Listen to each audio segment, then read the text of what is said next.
Gaius Caligula, the mad emperor of Rome. On a warm August day in the year 12 CE, a child was born into the most powerful empire the world had ever known. His name was Gaius Julius Caesar Germanicus, but history would remember him by another name, Caligula, a nickname meaning little boots, given to him as a boy by the Roman soldiers who adored him. For a fleeting moment, he would be Rome's golden prince. But soon the boy who once charmed the legends would descend into madness, becoming one of the most infamous rulers the world has ever seen. Gaius was the son of Germanicus, one of Rome's most beloved generals, and Agrippina the Elder, a noble woman of immense influence. As a child, he accompanied his father on military campaigns along the Rhine, wearing a miniature soldier's uniform, hence the affectionate name Caligula. His father's men saw in him the future of Rome, the heir to an empire that stretched from the wilds of Britain to the sands of Egypt. But tragedy struck early. In 19 CE, Germanicus fell mysteriously ill and died under suspicious circumstances. Some whispered that Emperor Tiberius, his own great uncle, had orchestrated the poisoning. Whether true or not, Germanicus's death sent his family into turmoil. Agrippina, fiercely protective of her children, clashed with Tiberius, and one by one, Caligula's brothers and mother were exiled or executed. Only he remained. Despite this blood-soaked childhood, Caligula survived. Sent to live under the watchful eye of Tiberius on the island of Capri, he learned the dark politics of power firsthand. The island was a world of paranoia and indulgence, where Tiberius, now a reclusive and suspicious old man, surrounded himself with vice and cruelty. But Caligula played the game well, hiding his true thoughts, charming the court, and waiting for his moment. In 37 CE, the old emperor died, and Caligula was proclaimed the ruler of Rome. His ascension was met with an outpouring of joy. The people saw in him the son of Germanicus, a beacon of hope after Tiberius's cold, old, and distant rule. At first, Caligula did not disappoint. He granted amnesty to political prisoners, ended Tiberius's oppressive trials, and lavished gifts upon the people. Games, feasts, and public spectacles turned Rome into a city of celebration. It seemed as though a golden age had begun. But then something changed. Historians debate what exactly happened, but within the first year of his reign, Caligula suffered a severe illness. Some claim it was a fever, others that it was a bout of poisoning. Whatever it was, when he recovered, he was no longer the same man. The charming young emperor had vanished, replaced by something far more terrifying. What followed was one of the most infamous reigns in Roman history. Caligula's rule became a spectacle of extravagance, paranoia, and cruelty. He drained the empire's treasury on lavish palaces and absurdly expensive parties. He proclaimed himself a god, demanding that he be worshipped as Jupiter incarnate. Statues of himself were erected in temples, and he insisted that senators and citizens alike bow before him. His madness extended beyond mere vanity. He delighted in humiliation, forcing the great senators of Rome to grovel like slaves. He is said to have replaced the heads of statues of gods with his own likeness, and even planned to appoint his favorite horse, Incitatus, as a consul, a position meant for Rome's highest officials. Whether this was a true intention or merely a mockery of Rome's political elite remains debated, but it perfectly captured his disdain for tradition. His cruelty knew no bounds. He ordered executions on a whim, sometimes simply because he found the idea amusing. Friends, allies, even family members were not safe. He had his sister Drusilla, whom he was rumored to have had an unnatural affection for, declared a goddess after her death. Those who displeased him were tortured, banished, or worse, used as entertainment in the bloody arenas of Rome. Perhaps the most bizarre of his obsessions was his fascination with the sea. Believing himself to be a divine conqueror, he ordered his legions to declare war on Neptune, the god of the sea. Soldiers were commanded to march to the shores of the English Channel and collect seashells as spoils of war. Rome watched in stunned disbelief as its once promising emperor turned warfare into absurdity. But power built on terror is never secure. As Caligula's madness grew, so did his enemies. The Praetorian Guard, the very soldiers sworn to protect him, had seen enough. In 41 CE, after less than 4 years on the throne, a conspiracy was hatched. On January 24th, as Caligula walked through a palace corridor, a group of guards surrounded him with swords drawn. They struck. The emperor, once worshipped as a god, fell to the ground, bleeding, pleading, and gasping for air. He was stabbed over 30 times before his body was left in the dirt. His wife and young daughter were also executed, ensuring that no heir could rise in his name. Thus ended the reign of Caligula, the emperor who had risen to glory only to be consumed by madness. His name would be etched in history not as a hero, but as a warning of what happens when absolute power falls into the hands of the unhinged. Even after his death, Rome struggled to understand what had happened. Was he truly mad, or was he playing a role, testing the limits of what a ruler could do? Some believed he was suffering from an undiagnosed illness, perhaps epilepsy, or even a neurological disorder caused by his early illness. Others saw him as a symbol of unchecked power, proof that even the mightiest empire could be brought to its knees by the whims of a single man. Though his reign was short, the legend of Caligula endured. His name became synonymous with excess, cruelty, and insanity. Writers, playwrights, and historians would retell his story for centuries. A dark fable of how power can twist even the brightest minds into monsters. Tonight, as you close your eyes, remember the tale of Caligula, not just as a story of madness, but as a reminder that history is shaped by those who wield power, for better or for worse. His reign may have ended in blood, but his name echoes through time. A whisper from the past warning of what happens when an empire places its fate in the hands of the unhinged. So sleep well, dear dreamer, and know that even the most powerful rulers, if left unchecked, can become nothing more than shadows in the annals of history. Pope John XII, the sinner on the papal throne. In the year 937 CE, a boy named Octavianus was born into one of Rome's most powerful families. His father, Alaric II of Spalato, was a dominant force in the crumbling remnants of the once mighty Holy Roman Empire.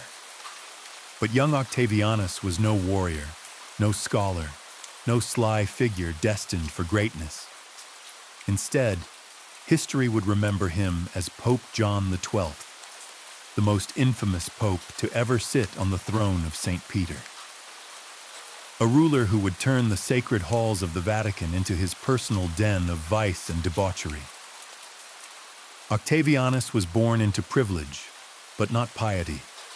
His father ruled Rome with an iron grip, and as he approached death, he ensured that his son would inherit more than just wealth and power. He would inherit the very throne of the papacy. At the age of just 18, Octavianus was elected Pope John XII, a decision that had little to do with his spiritual qualifications and everything to do with his family's political influence. A teenager now held the highest religious office in Christendom. But instead of humility and devotion, the Vatican found itself ruled by a reckless and immoral young man whose interests lay far from matters of faith. From the moment he ascended to the papacy in 955 CE, John XII transformed the Lateran Palace into something more akin to a royal court of sin. He surrounded himself with pleasure seekers, gamblers, and courtesans. The holy sites of Rome became playgrounds for his indulgences. Some said that the Vatican resembled a brothel more than a house of God. He abandoned all semblance of papal decorum, replacing it with scandalous debauchery. He was rumored to have engaged in open fornication, even within the sacred halls of the Lateran.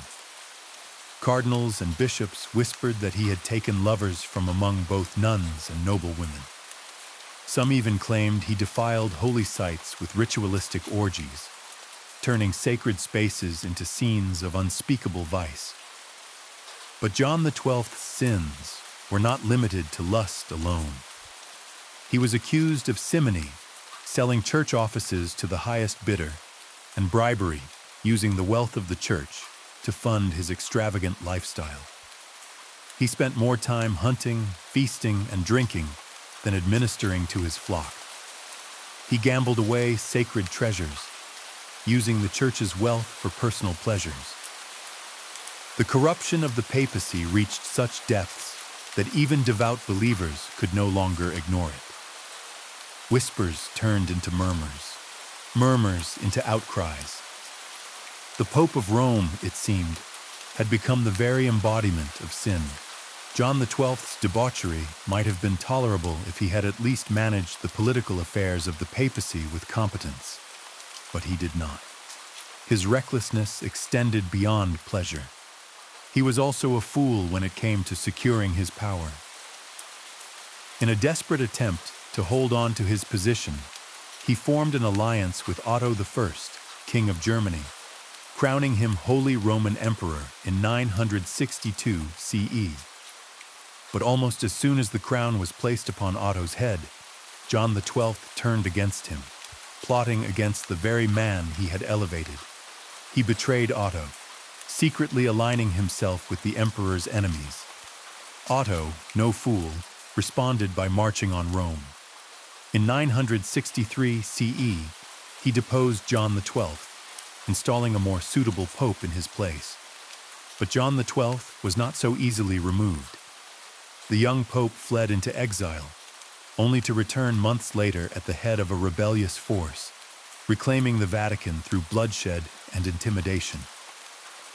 His brief return to power was marked by revenge. He mutilated and executed his enemies, punishing those who had dared to stand against him. But his reign of terror would not last long.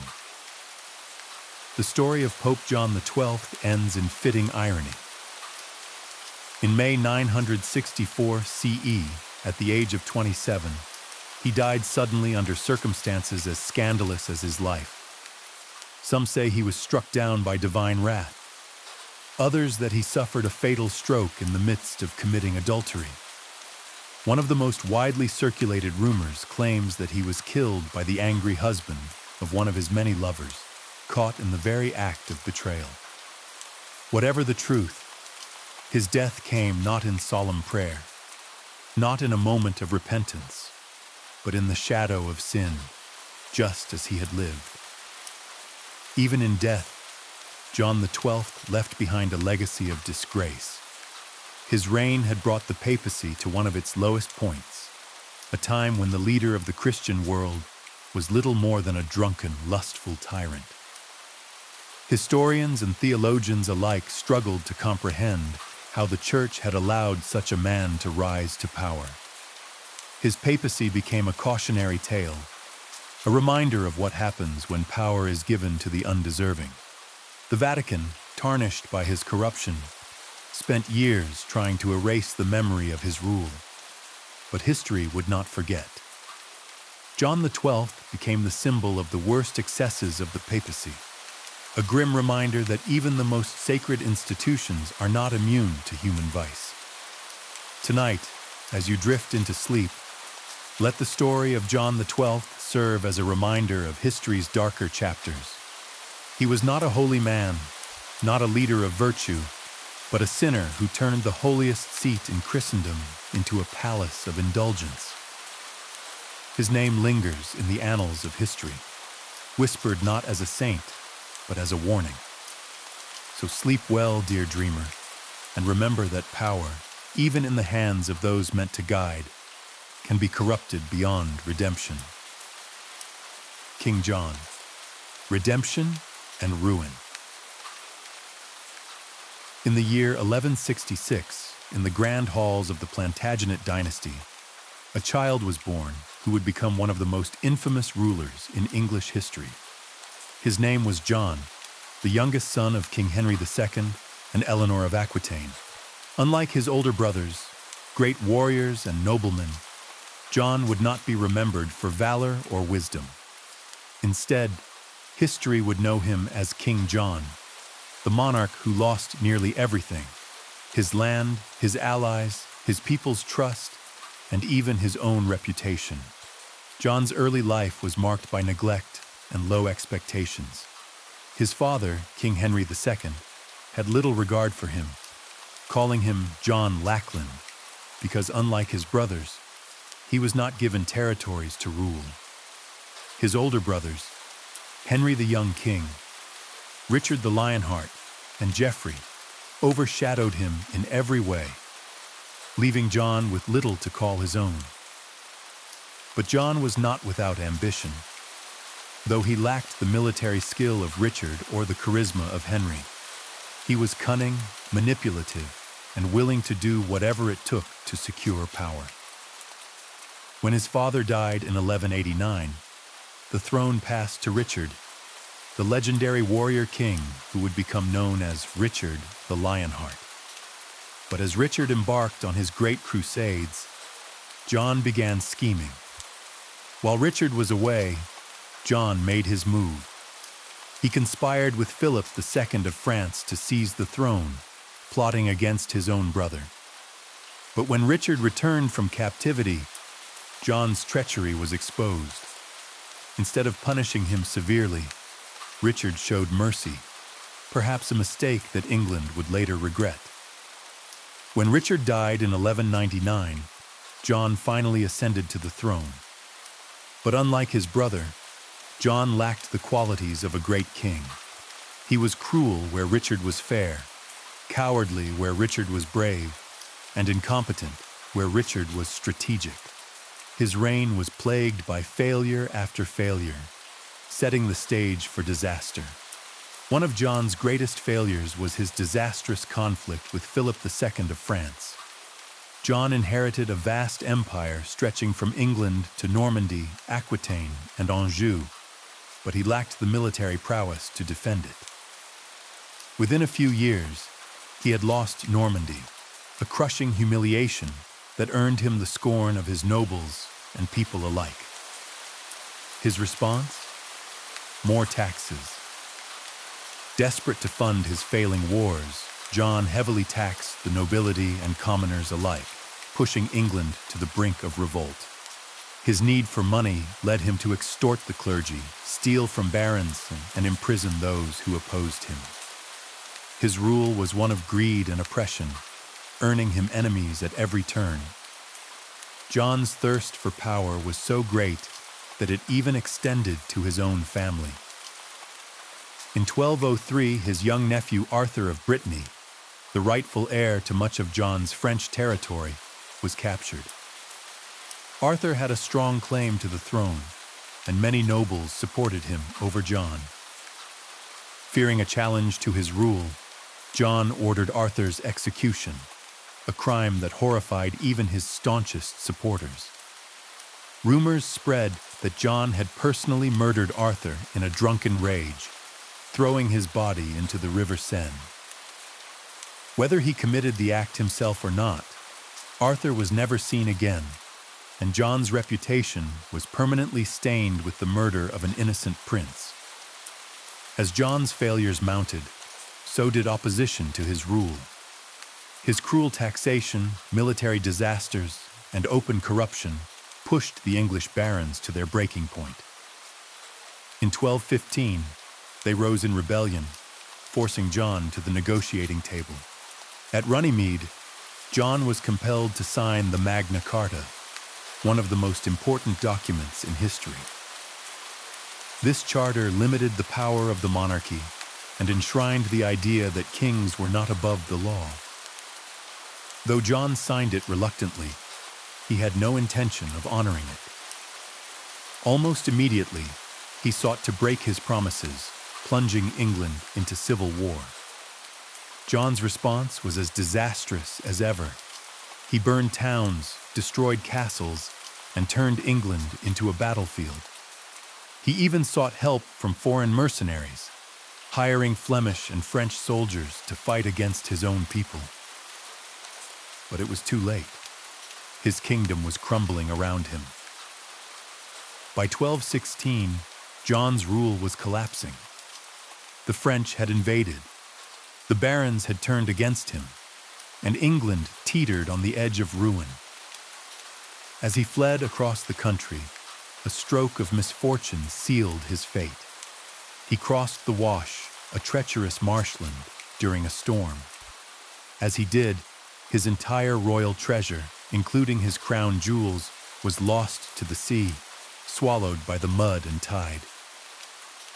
Broken, sick, and humiliated, John retreated to Newark Castle. There, in October 1216, he succumbed to dysentery, dying in agony, abandoned by his allies and hated by his people. Few mourned the death of King John. His own nobles had turned against him. His people despised him, and his reign had been one of failure, cruelty, and betrayal. But in a strange twist of fate, the very document he had signed in desperation, the Magna Carta, would outlive him and change the world. Though John himself was reviled, the Magna Carta laid the foundation for constitutional government, inspiring future generations and shaping the legal systems of England, America, and beyond. The tyrant who tried to defy the law instead became the unwilling architect of a world where rulers were held accountable. Tonight, as you close your eyes, remember the story of King John, a ruler whose greed, cruelty, and incompetence nearly destroyed his own kingdom. He was a man who murdered his own nephew, lost an empire, betrayed his people, and died despised by all. But his failure in the end led to something greater, the birth of a system where kings could no longer rule unchecked. So sleep well, dear dreamer, and know that even the worst rulers can leave behind lessons that shape the world to come. Ivan the Terrible, the Tsar who ruled with fear. In the harsh Russian winter of 1530, beneath the gilded domes of Moscow, a child was born who would become one of history's most infamous rulers. His name was Ivan Vasilievich, but the world would come to know him as Ivan the Terrible, the man who shaped Russia through blood, war, and terror. Ivan's early life was steeped in tragedy.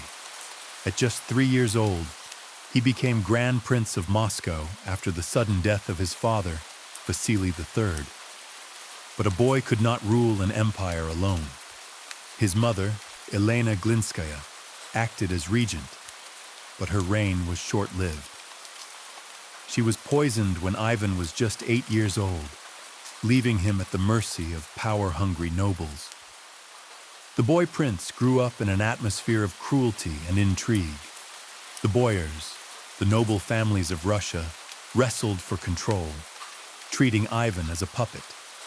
He was often humiliated, starved, and neglected, forced to witness the violence and betrayals of the court.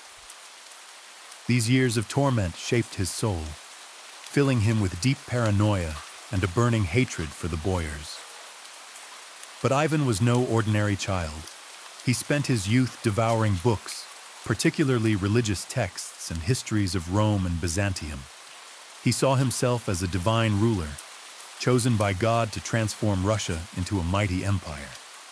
In 1547, at the age of 16, Ivan took full control of Russia, declaring himself Tsar of all Russia, a title no ruler had claimed before. This was not mere vanity. By calling himself Tsar, he placed himself above the boyars, ruling not by their will, but by divine right. His early reign was promising. Ivan introduced legal reforms, strengthened the military, and created a standing army known as the Streltsy. He also modernized Russia's administration, reducing the power of corrupt noble families and centralizing control. He expanded Russia's borders, conquering the Tatar Khanates of Kazan and Astrakhan, securing vast new territories and access to the Caspian Sea. But beneath this mask of progress, Ivan's demons festered. His paranoia deepened, his cruelty grew, and his reign turned darker with each passing year. In 1560, tragedy struck. Anastasia Romanova, Ivan's beloved wife and stabilizing force, died suddenly, likely poisoned by the boyars. Devastated, Ivan fell into a spiral of grief and madness. He became convinced that his nobles were conspiring against him, and his trust in anyone shattered. With fire in his heart and vengeance in his mind, Ivan unleashed his wrath. In 1565, he created the Oprichnina, a state within a state ruled by his personal army. The dreaded Oprichniki, dressed in black, rode black horses and bore the insignia of a dog's head and a broom, symbols of sniffing out traitors and sweeping away enemies. These men became the instruments of Ivan's terror. What followed was a reign of brutality and bloodshed. The boyar families were purged, their lands confiscated, their wealth seized. Thousands were arrested, tortured, and executed on Ivan's orders. Some were impaled, others were torn apart by wild dogs. Cities that resisted him were razed to the ground. The first of these horrors came in 1570, when Ivan turned on the once loyal city of Novgorod. Believing it to be harboring traitors, his army descended upon the city, slaughtering tens of thousands of men, women, and children. The streets ran red with blood, and bodies filled the Volkhov River. Russia had never seen such terror. As the years passed, Ivan's paranoia only worsened. He saw enemies everywhere, even among his own family. In 1581, during a fit of blind rage, Ivan struck his own son and heir, Ivan Ivanovich, with his iron-tipped staff. The blow was fatal. The Tsar cradled his dying son in his arms, realizing too late the depth of his madness. He had murdered the one person who could have continued his legacy. The tragedy shattered him. With no capable heir left, Ivan's death would plunge Russia into chaos. On March 18, 1584, Ivan the Terrible died. Some say it was a stroke. Others whisper of poison. His final moments were spent playing chess, a game of strategy and deception, just as his life had been. Russia, left in disarray, entered a period of political instability known as the Time of Troubles. Without Ivan's iron grip, rival factions fought for control, and foreign invaders seized the opportunity to strike. It would take decades for Russia to recover from the scars of his rule. Was Ivan truly terrible? Or was he simply a man molded by cruelty, ruling in a time of brutality? He expanded Russia, forged an empire, and strengthened its military. Yet he also tortured, murdered, and terrorized his own people. He saw himself as a divine warrior, yet he brought suffering and chaos. His rule is a paradox, a mixture of triumph and horror, of ambition and madness. He laid the foundations for the Russia that would rise under the Romanovs, but at a cost of immeasurable bloodshed. Tonight, as you close your eyes, imagine the snow-covered streets of Moscow, the cold wind carrying whispers of the past. Imagine the black-cloaked oprichniki galloping through the darkness, their torches flickering like phantom lights. Ivan the Terrible ruled with fear, and though he has long since turned to dust, his shadow still lingers in history. So sleep well, dear dreamer, and remember that power, when wielded by those consumed by fear and vengeance, can shape empires, but at a terrible cost. King Richard II, The Fall of a Golden King. On a cool spring day in 1367, in the towering halls of Bordeaux, a prince was born who would one day wear the English crown. His name was Richard of Bordeaux, son of the valiant Black Prince and grandson of the mighty King Edward III. He was born into an England of chivalry, war, and grandeur, but his reign would become one of betrayal, tyranny, and downfall. King Richard II would not be remembered as a warrior king like his father, nor a builder of empire like his grandfather. Instead, history would remember him as the king who lost his throne. Tragedy struck Richard early. His father, the famed Black Prince, died when Richard was just 10 years old. The boy who was never meant to be king suddenly found himself heir to one of the most powerful thrones in Europe. When Edward III died in 1377, the 10-year-old Richard was crowned King of England. Too young to rule in his own right, his kingdom was governed by powerful noblemen, his uncles, particularly John of Gaunt, Duke of Lancaster. But as Richard grew older, his desire to break free from their control grew stronger. He was determined to rule England his own way, free from the influence of the nobles who had overshadowed his childhood. In 1381, just 4 years into his reign, England erupted in rebellion. The peasants' revolt, fueled by anger over high taxes, feudal oppression, and economic hardship, saw tens of thousands rise against the crown. The rebels, led by Wat Tyler, stormed London, burning buildings and executing officials. The city was in chaos, and England stood on the brink of collapse. With his kingdom crumbling, the young king did something extraordinary. He rode directly into the rebel camp, facing the furious peasants himself. With a calm voice and a fearless gaze, he promised reforms and persuaded them to disperse. Though his promises were soon broken and brutal retribution followed, this moment showed that Richard was more than a mere puppet king. He had courage. But his rule would not be defined by heroism. It would be defined by vengeance and paranoia. As Richard grew older, his belief in his divine right to rule became unshakable. He despised the old, war-hardened noblemen who had advised him in his youth.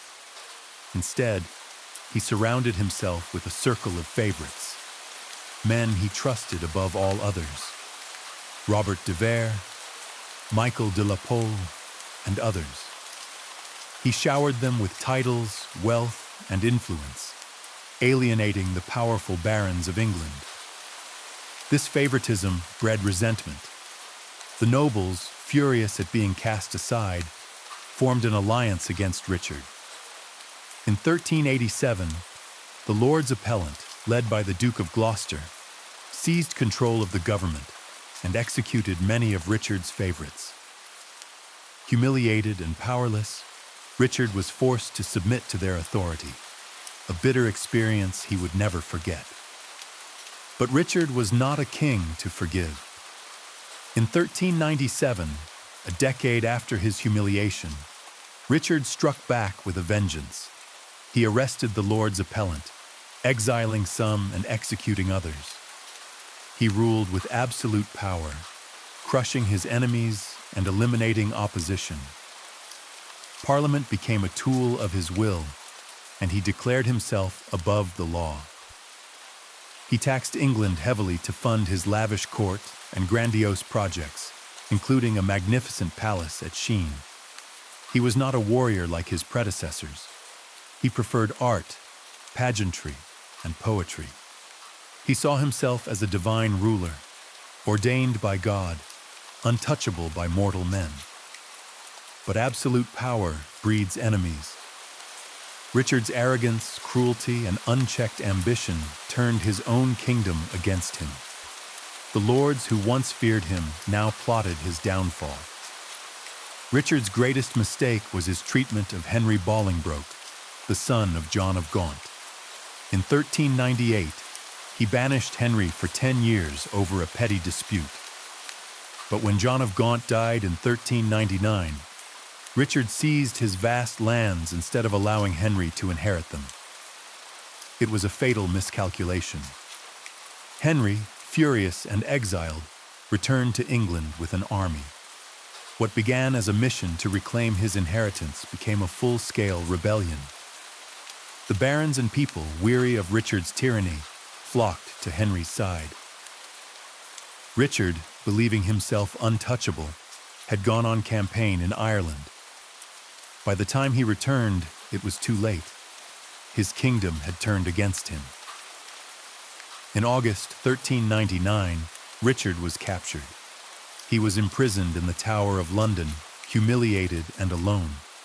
In September, he was forced to abdicate, signing away his crown to Henry Bolingbroke, who became King Henry IV. Richard was moved to Pontefract Castle, a cold, lonely prison. His final months remained shrouded in mystery. Some say he starved to death, others that he was murdered on Henry's orders. In February 1400, the deposed king was dead.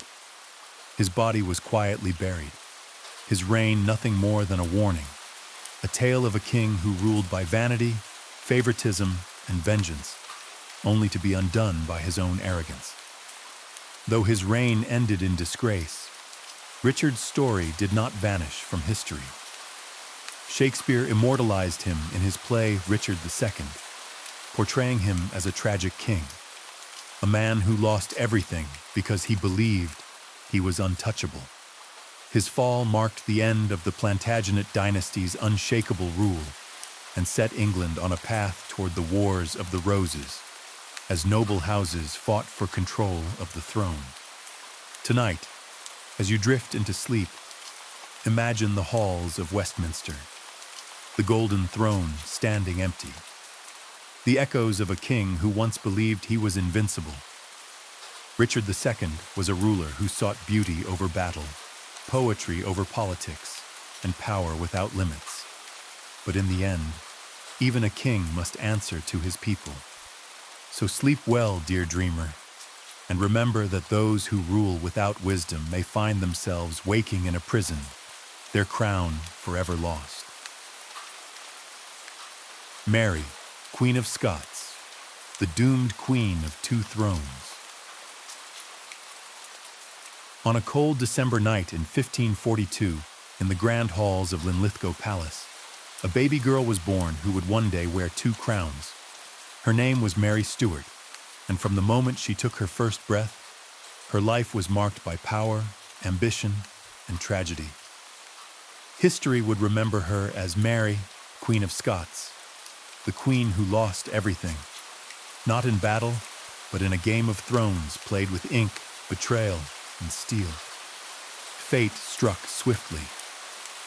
Just 6 days after Mary's birth, her father, King James V of Scotland, died from illness, leaving his infant daughter as the Queen of Scotland. She was too young to understand her crown, too small to defend it.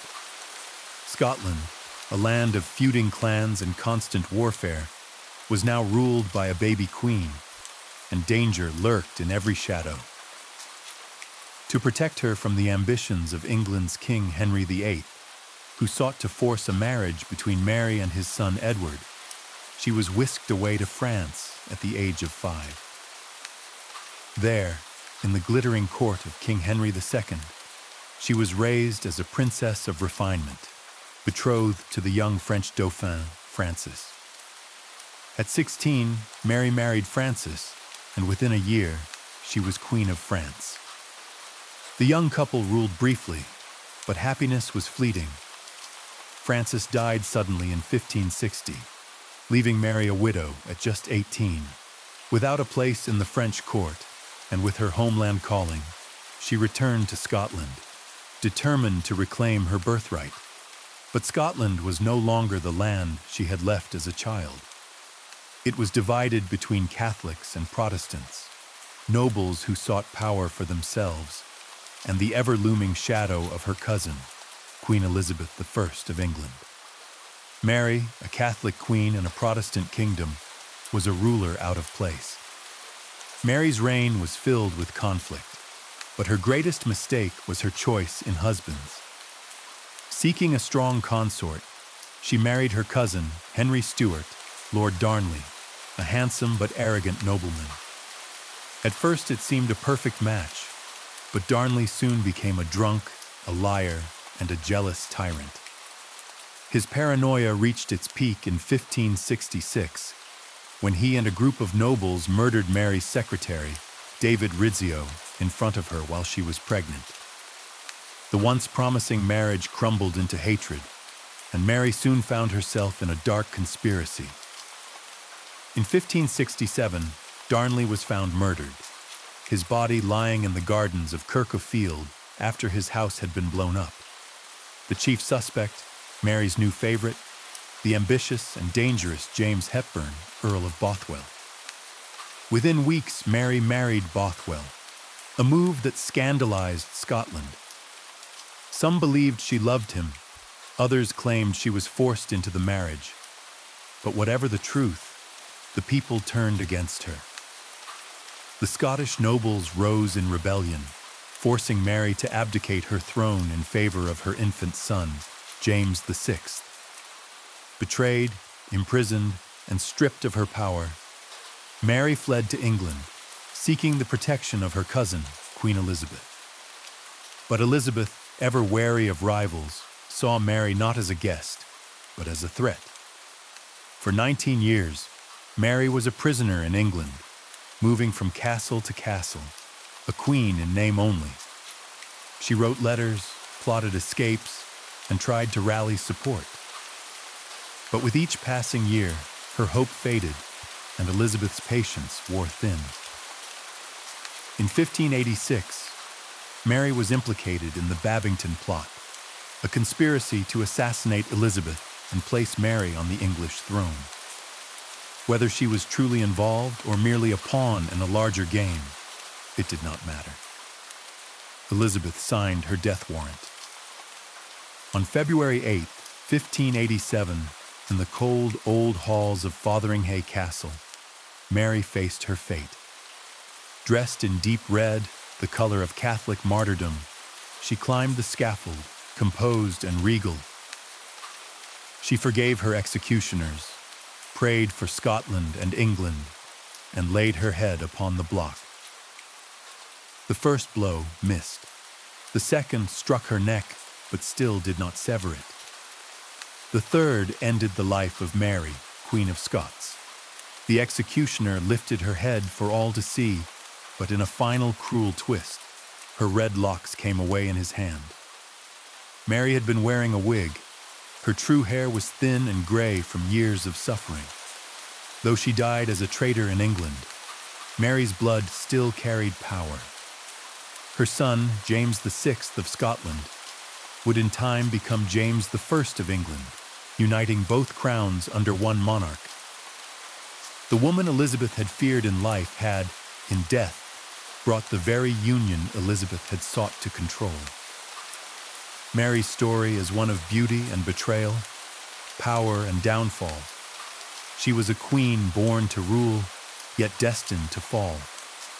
Her life was spent fighting for a throne she would never truly hold, her fate sealed by the men around her, her legacy forever tied to the blood-stained pages of history.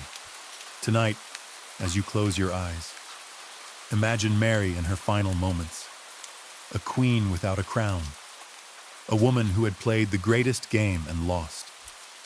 Her voice still lingers in history, a whisper from the past. So sleep well, dear dreamer, and remember that power, once lost, can never truly be reclaimed.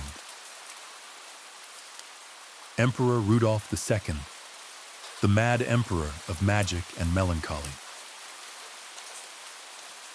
In the grand halls of Vienna, on a cold winter's night in 1552, a child was born into the mighty Habsburg dynasty. His name was Rudolph, and he was destined to wear the crown of the Holy Roman Empire. But unlike his warrior ancestors and calculating statesman forebears, Rudolph II would not be remembered for his conquests, nor for his wisdom in governance. Instead, history would know him as the Mad Emperor, the ruler who lost himself in alchemy, astrology, and the occult, while his empire slipped through his fingers. Rudolph was raised in the glittering courts of Spain, where he spent much of his youth under the influence of his strict and devout uncle, King Philip II of Spain. The Spanish court was a world of rigid Catholic piety, suffocating discipline, and unyielding political order. But young Rudolph was different. He was quiet, introspective, and drawn not to war and politics, but to art, mysticism, and the unknown. From a young age, he suffered from bouts of melancholy, what we would now call depression. He was plagued by a dark mind, tormented by paranoia and indecision.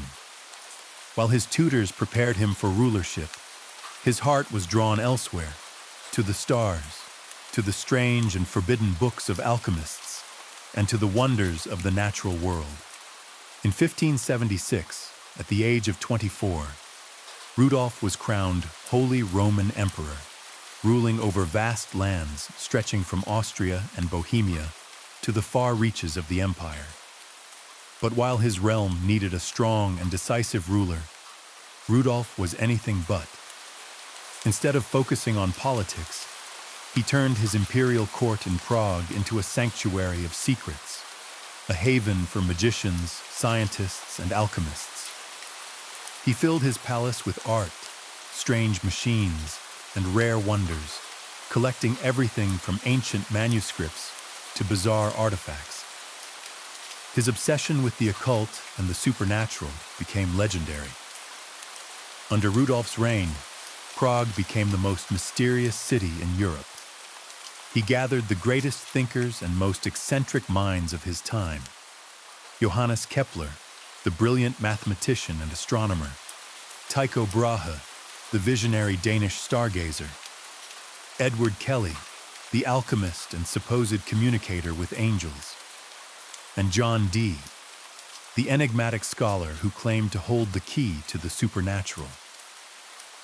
While the rest of Europe waged wars and built empires, Rudolph's court became a laboratory of dreams and nightmares, where alchemists sought the philosopher's stone, astrologers read the fate of kings, and inventors constructed strange contraptions in pursuit of eternal wisdom. But while Rudolph locked himself away in his towers of wonder, his empire began to decay. He neglected diplomacy, let his nobles run unchecked, and ignored the growing tensions between Catholics and Protestants that would soon erupt into the 30 Years' War. His mental state worsened. He became deeply paranoid, believing himself to be surrounded by traitors and spies. He refused to marry, producing no heir, further destabilizing the future of the Habsburg dynasty. His behavior became erratic. He withdrew from public life, suffered from long periods of seclusion, and engaged in bizarre rituals, convinced that he was on the verge of unlocking the secrets of the universe. By 1605, his enemies had had enough. His younger brother Matthias, backed by the powerful Habsburg nobles, turned against him. Rudolph, once the most powerful man in Christendom, found himself a prisoner in his own castle, stripped of his lands and authority. In 1611, he was forced to abdicate, and Matthias seized the throne. The once glorious court of Prague, with all its sorcerers, scientists, and visionaries, was dismantled. The emperor, abandoned and broken, spent his final months wandering his vast collection of art and relics, speaking to ghosts of a past that no longer existed. On January 20th, 1612, Rudolph II died alone in his castle. No grand ceremonies were held for him.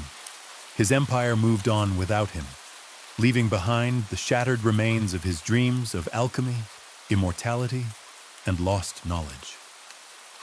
Though his reign was a failure, Rudolph left behind something strange and invaluable. He had preserved knowledge, nurtured thinkers, and gathered some of the greatest minds of his age.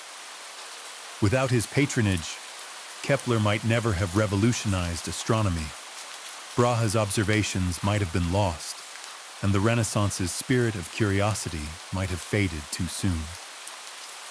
Even in his madness, he was a man who dared to dream, to search for meaning in the stars, to unlock the secrets of life itself. Though his empire crumbled, his legacy lived on, in science, in art, and in the eternal quest for knowledge. Tonight, as you drift into sleep, imagine the halls of Prague Castle, where flickering candlelight dances across strange machines and unread tomes. Imagine the emperor lost in his world of symbols and secrets, chasing the impossible, while his kingdom fell apart around him. So sleep well, dear dreamer, and remember that sometimes the greatest minds are also the most troubled, and those who seek the secrets of the universe may find themselves consumed by them. Queen Ranavalona I, the ruthless queen of Madagascar. On a distant island in the warm waters of the Indian Ocean, a girl was born who would one day rule her kingdom with an iron fist. Her name was Ranavalona, and she would go down in history as one of the most feared and controversial rulers of Madagascar. To some, she was a defender of sovereignty, protecting her people from the creeping influence of European powers. To others, she was a tyrant whose brutal reign bathed her kingdom in blood. But whether seen as a hero or a villain, one thing was certain. Ranavalona was a queen unlike any other. Ranavalona was not born into royalty. She was a commoner, the daughter of a man who had helped uncover a plot against the ruling king Andrian Ampoini-Marina, the great unifier of Madagascar. In gratitude, the king adopted Ranavalona into the royal household and arranged for her to marry his son Radama, the future king of Madagascar. Radama became King Radama I in 1810, and under his rule, Madagascar opened its doors to European influences. Christian missionaries arrived, schools were built, and new trade agreements flourished. But not everyone in the kingdom welcomed these changes. Among the dissenters was Radama's own wife, Ranavalona, who saw the foreigners not as allies, but as invaders. When Radama died in 1828, a power struggle erupted. By tradition, the throne should have passed to one of Radama's nephews, but Ranavalona had other plans. With the support of powerful military leaders, she seized the throne before her rivals could react. Those who opposed her were swiftly executed. The commoner's daughter had become Queen Ranavalona I. Ranavalona wasted no time in reversing her late husband's policies. She expelled Christian missionaries, outlawed European customs, and the teaching of foreign languages. She saw Christianity as a tool of colonialism, a threat to her power and to the traditions of Madagascar. Her rule became infamously brutal. Any suspected traitors, Christian converts, or political enemies were subjected to the cruel Tangina ordeal, a deadly trial by poison. Those who survived were declared innocent. Those who perished were deemed guilty. Justice in the Queen's eyes was as simple as that. Entire communities were massacred for defying her rule.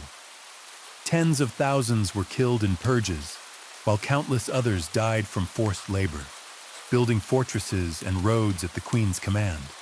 Ranavalona's reign became a time of fear, where loyalty was bought with blood and suspicion could mean death.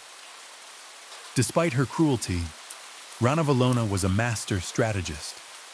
She successfully kept European powers at bay at a time when much of Africa was falling under colonial rule.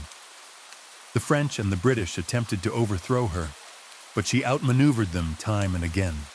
In 1845, the French and British navies launched an attack on Madagascar, determined to end her rule. But Ranavalona was prepared. Using her formidable army and knowledge of the terrain, she defeated the invasion force, securing her place on the throne. Madagascar remained independent, untouched by colonial hands, for more than 3 decades.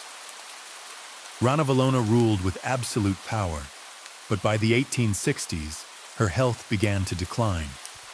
She had outlived her rivals, her enemies, and even many of her own advisors.